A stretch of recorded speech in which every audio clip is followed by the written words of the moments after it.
Oi, gente. Vou começar me retratando. Tipo assim, aquela coisa, ai, quem me conhece sabe. Não, mas é sério, vou começar me retratando. Por quê? O que que acontece? Eu falei que no GED eu ia falar sobre o projeto de extensão. E eu ia fazer um GED sobre isso, enfim. Eu ia até trazer nesse logo, priorizar nesse, só que o que que acontece? Tem coisas que eu e o professor, a gente ainda está conversando sobre como vai ser. Porque aconteceram coisas na extensão passada, que também foi jogo, que a gente não quer que se repita. Sendo elas pessoas apagando coisas do tabuleiro e dando problema para outras pessoas. E a gente, tipo, meu Deus, todo mundo em pânico. Então, por que que a gente quer saber como que a gente vai fazer em relação, como vocês vão enviar para a gente alimentar o tabuleiro, como vai ser no dia, mas sim serão apenas um representante mesmo, como eu tinha falado para vocês em sala. Hum. E eu vou explicar, prometo, mas a gente precisa ainda decidir algumas coisas que a gente está conversando sobre. Então, a gente ainda não sabe a escola também, mas isso é o de menos. Eu já faria se a gente tivesse decidido algumas coisas sobre o que vocês exatamente vão ter que fazer, como tem que ser as decisões, que vai mandar, enfim.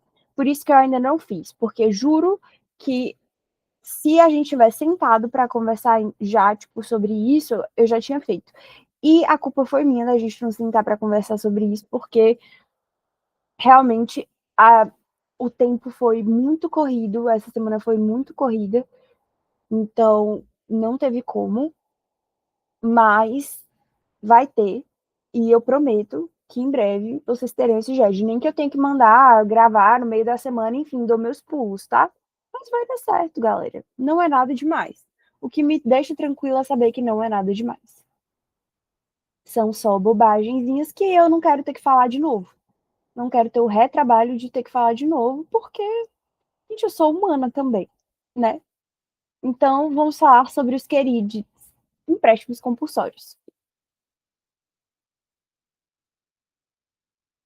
Gente, é uma espécie tributária muito polêmica, não cobrada.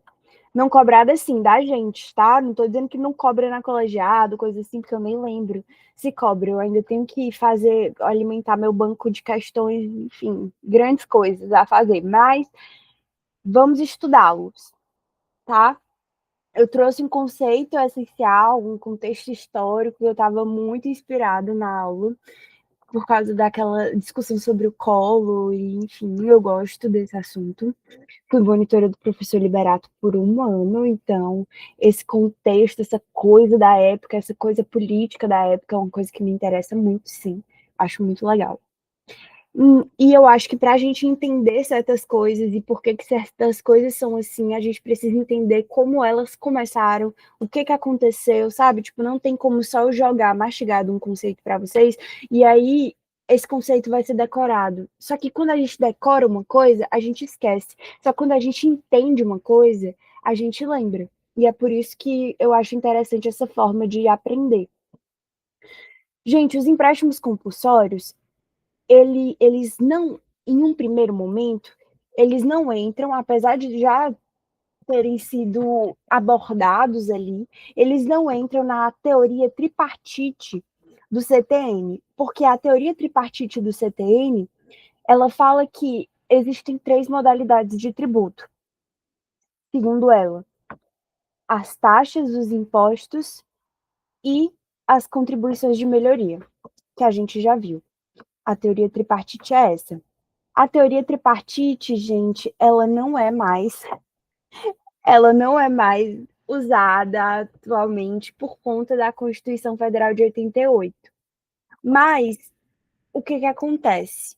Em um primeiro momento, os empréstimos compulsórios, ainda na vigência ali da Constituição de 1945, ali nessa vigência, quando se falava nesse tipo de cobrança, desse tipo específico de, enfim, obrigação de pagar, eu não vou nem dizer que era um tributo, porque na época não era visto dessa forma. Eles foram vistos pelo STF na súmula 418, na época, como não sendo tributos.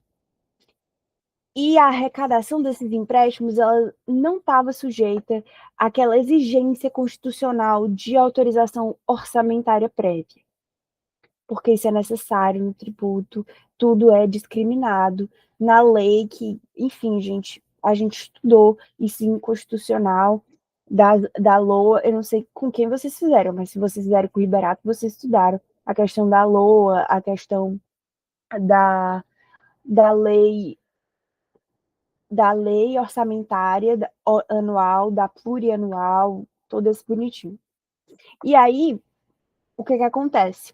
Com a Constituição de 1967, essa modalidade que foi reconhecida como um tributo, passou a ser reconhecida como um tributo por uma outra decisão do Supremo, que invalida a súmula 418 por conta do que estava vigente na Constituição de 1967, nos artigos discriminados aqui da Constituição de 1967, que já trazia os empréstimos compulsórios como tributo.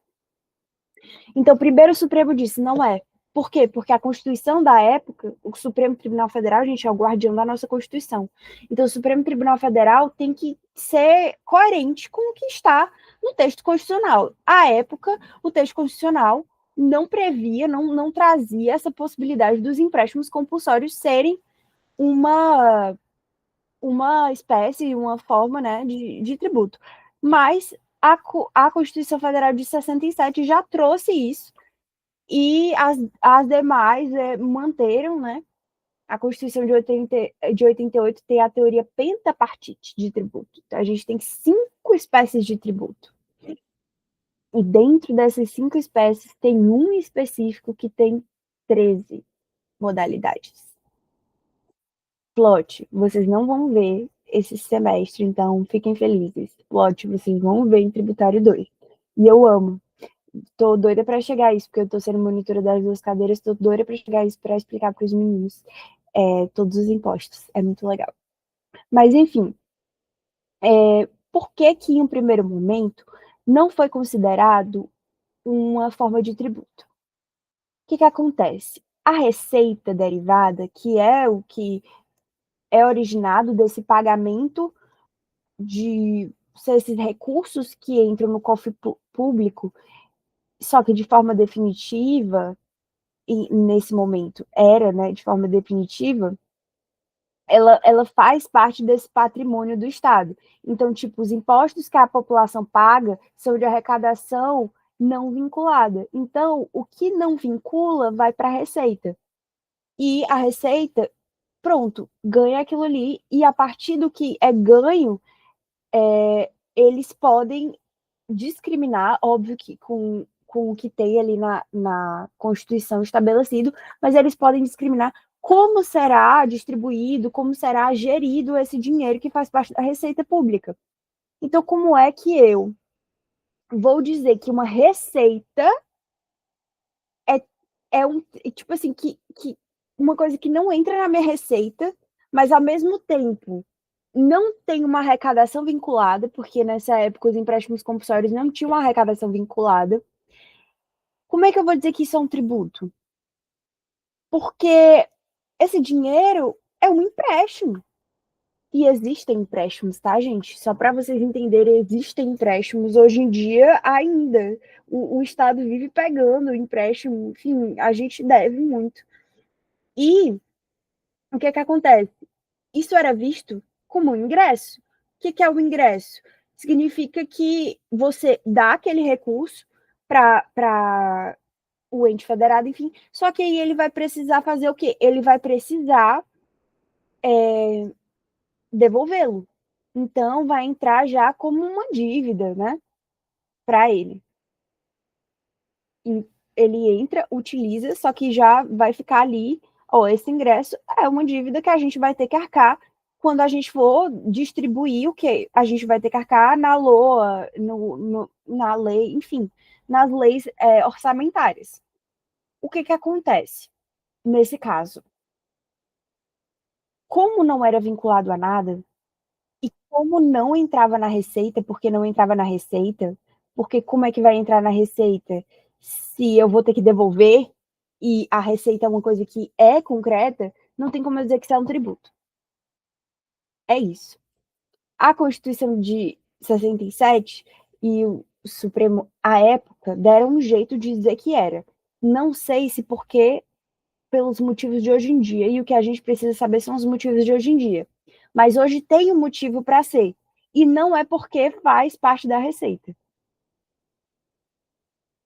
Vamos lá, vamos com calma.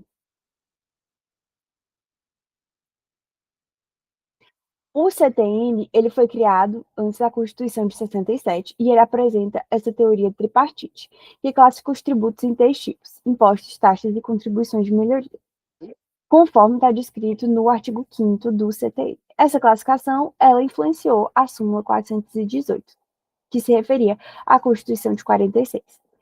Como, embora não estando listado, tá, no artigo 5º do CTN, o artigo 15º trazia a ideia por trás do empréstimo compulsório, que era, ao prever somente que a União poderia instituí-lo, então ainda hoje só a União pode instituir empréstimo compulsório, e em situações excepcionais, guerra ou sua iminência, calamidade pública sem cobertura orçamentária e conjuntura que exija a absorção temporária do poder aquisitivo.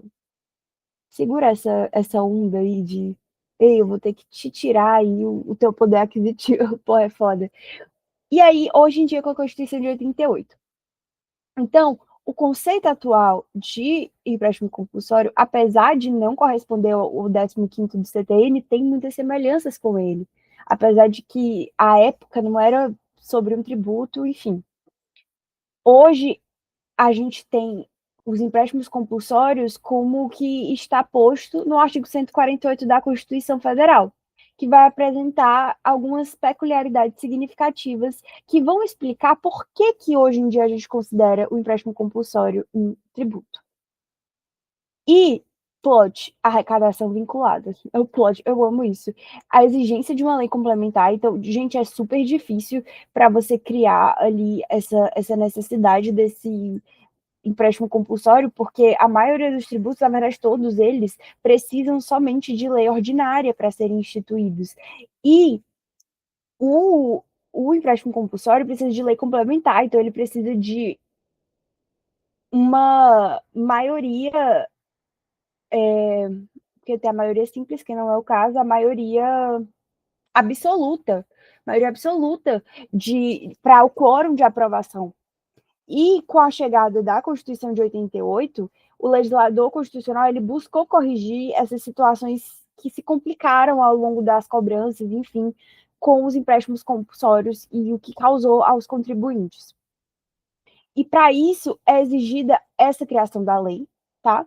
E que a arrecadação seja vinculada a um fim específico. E, gente, ela não está sendo não vinculada, ou seja, ela não está indo para a receita, porque ela não tem como ir para a receita, porque a receita é uma coisa que é estável, é o que entra, tá? E fica, entendeu? A receita é aquele dinheiro que o Estado vai poder contar para fazer as leis e tudo que vai poder investir nas coisas, é o dinheiro que o Estado tem. Então, o empréstimo compulsório entra como ingresso, entrava como ingresso. Só que hoje a arrecadação do empréstimo compulsório ela é vinculada a um fim específico. Por quê? Porque para eu instituir o empréstimo compulsório, eu preciso de algumas hipóteses. E dentre essas hipóteses, existe esse gasto que eu vou ter que ter. Está vinculado ao gasto que eu vou ter que ter. Então não vai entrar em receita, vai entrar no gasto que eu vou ter que ter. E eu vou gastar nesse gasto. E depois eu vou devolver. Vocês estão vendo como é interessante, por quê? Porque acaba que não tem como eu dizer se vai ou não ser um tributo vinculado ou não vinculado, porque isso vai depender da lei complementar que instituir e da situação em que foi instituído. Por exemplo, pode tanto ser porque o Estado calculou um valor que ele vai ter que gastar por conta da iminência de, enfim, por conta de uma das hipóteses aqui do 148, quanto pode ser após ele fazer e ser restituído por esse valor. Mas está sempre, necessariamente, a arrecadação dele vinculada a esse valor, que ele ou vai gastar E aí eu não posso falar que é por uma contraprestação estatal, porque se ele está me cobrando antes de gastar, não é uma contraprestação estatal, porque ele ainda não fez. Então, não é vinculado. Mas, ou se ele fez, é uma contraprestação estatal, ele já fez e aí ele está me cobrando para ressarcir esse... Ressarcir não, né? Mas porque para cobrir, de certa forma, uma parte do que ele gastou, entendeu? Então é interessante porque vai depender do que tiver na lei complementar, e uma coisa que o Veras falou também, ele vai ter que ter ou a roupagem de uma taxa, ou a roupagem de um imposto, isso vai depender da lei complementar. Mas a diferença vai estar justamente que vai estar, a arrecadação dele vai estar vinculada a esse valor, a essa estimativa, enfim, ao que ele vai gastar dentro da possibilidade, enfim, dentro do que ele fez. Vamos entender melhor, calma. Os requisitos para a instituição. Lei complementar de competência exclusiva da União, tá? Exclusiva, não delegável. Para cobrir as despesas inesperadas devido a desastres, guerras ou ameaça de guerra. Por exemplo, se a época que aconteceu o negócio do Rio Grande do Sul, o governo tivesse cobrado da gente, feito uma estimativa de quanto ele ia gastar e instituído a lei complementar para cobrar empréstimo compulsório, para ressarcir aquilo ali, então a gente não teria uma arrecadação vinculada, porque a gente realmente não teria nada que fosse feito concreto para a gente de uma contraprestação estatal, porque ele não teria feito ainda. Ele só estaria estimando aquele valor. Agora, se ele tivesse feito tudo e aí tivesse cobrando empréstimo compulsório para, de certa forma, cobrir esse rombo orçamentário, poder, enfim, pagar essas despesas e afins, e aí depois devolver para as pessoas, aí a gente teria uma contraprestação estatal, porque ele já fez, entendeu? E uma coisa que é interessante a gente pensar também, mas vocês não precisam se focar tanto nessa coisa de, pode ser vinculado ou não, porque não é isso que vai ser cobrado de vocês, não se enganem. Eu acho que empréstimo compulsório pouco ou quase nada cai, mas quando cai é mais para saber que é de competência exclusiva da União, que é para ou cobrir desastres inesperados devido à guerra, ameaça de guerra, enfim, ou no caso de investimento público de caráter urgente, no caso do Rio Grande do Sul, relevante de interesse nacional, né? E isso vai ser observado, disposto do artigo 150, inciso 5, inciso 3, a linha B. E o que que isso é? Ai, meu pai, eu voltei. E o que que é isso? Isso significa que esse valor, no primeiro caso, esse empréstimo, ele pode ser feito porque é guerra, sem que eu respeite essa coisa da anterioridade e da noventena. E a anterioridade e a nova noventena, que são coisas que vocês não viram ainda. Então, é difícil explicar para vocês. Mas, basicamente, são dois princípios ali do direito tributário que dizem que diz que você não pode cobrar um tributo, instituir novo tributo e cobrar ele dentro do mesmo exercício financeiro, ou seja, dentro de um ano. Tipo, eu vou instituir e vou cobrar em 2025. Não, nesse caso, eu teria que instituir em 2025 e cobrar em 2026. E a nova noventena é no prazo de 90 dias. Não necessariamente está preso à questão orçamentária, mas sim ao prazo de 90 dias. Então, você precisa necessariamente de 90 dias para dar àquele contribuinte a possibilidade de se organizar financeiramente para poder pagar aquele tributo, enfim. Ele não vai ser pego de surpresa, assim, dessa forma, entendeu? E aí, no primeiro caso, como é desastre, guerra, ameaça de guerra, coisas que são muito urgentes, ele não vai precisar seguir esse princípio. Ele vai instituir e a gente vai ter que pagar, e é isso, porque é guerra, é coisa séria. Mas, e não que o outro não seja, tá? Mas o outro só que assim, guerra é uma coisa que a gente não tem nem noção do quanto que a gente teria que gastar, porque a gente não entra em guerras, mas é uma coisa que é muito custosa financeiramente. Tanto que as maiores revoluções e mais doidas que aconteceram foram por causa das despesas advindas da guerra. Revolução Francesa, Revolução Russa, estavam gastando demais em guerra, o povo não aguentava mais pagar a tributação, e o povo se revoltou. É tipo isso, do tanto que gasta com guerra, para vocês terem uma noção.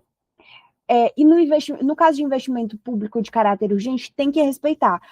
Porque a gente tem que levar em consideração que, sim, é um investimento público de caráter urgente, mas pensem comigo, é uma despesa que dá para segurar as pontas ali, dá para, sabe, fazer uma contenção, tanto que não é necessário cobrar quando isso acontece. Não foi necessário cobrar na questão do Rio Grande do Sul. Então, eu preciso dar esse respiro aí para o contribuinte. Nesse caso, se for um investimento público de caráter urgente. Guerra, não. Lembre, Revolução Francesa, Revolução Russa. Nada acontece por acaso, nenhuma lei é por acaso, nenhum artigo, nenhum inciso, nada é por acaso. E aí, esses recursos, tá, que eu trouxe aqui, arrecadados por meio dos empréstimos compulsórios, eles são vinculados à finalidade que justificou a instituição deles. Isso significa que esse montante obtido só pode ser utilizado nessas despesas extraordinárias decorrentes de calamidade pública, guerra externa, investimento público urgente e relevante que motivou essa criação.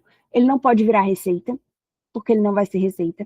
E a lei dele, gente, tem que necessariamente, a lei vai ter que dizer como que vai ser o pagamento dessas pessoas que vão ser cobradas, tá? Não tem mais essa. É uma lei complementar, mas é uma lei complementar que tem que estar bem, entendeu? Tem que dizer como é que eu vou pagar essas pessoas, quando eu vou pagar, tudo direitinho, porque ele tá me emprestando. E assim, o Estado tem várias formas de pegar empréstimos. A gente sabe disso, porque tem gente que faz investimentos que é basicamente um empréstimo para o Estado, uma coisa assim. LCA, LCI, não sei. Não sei mesmo, porque eu não entendo nada de finanças, assim, nesse aspecto, mas tenho uma breve noção que isso existe. Então, gente, basicamente isso, empréstimos compulsórios. Além do 148, vocês entendem. Eu trouxe essa questão do contexto histórico, dessa coisa toda, porque eu acho que é interessante para vocês se tocarem, assim, mais ou menos, por que a gente não cobra, por que cobra, como cobra. E é isso. Sobre a questão do projeto de extensão, prometo que vou fazer o possível para agilizar logo esse JED, explicando, e prometo que a gente vai, enfim, fazer da melhor forma que seja melhor para todo mundo. E é isso, beijos, e muito obrigada para quem assistiu o JED até aqui. O questionário tá valendo, tá aí na descrição do grupo, e é isso, beijinhos.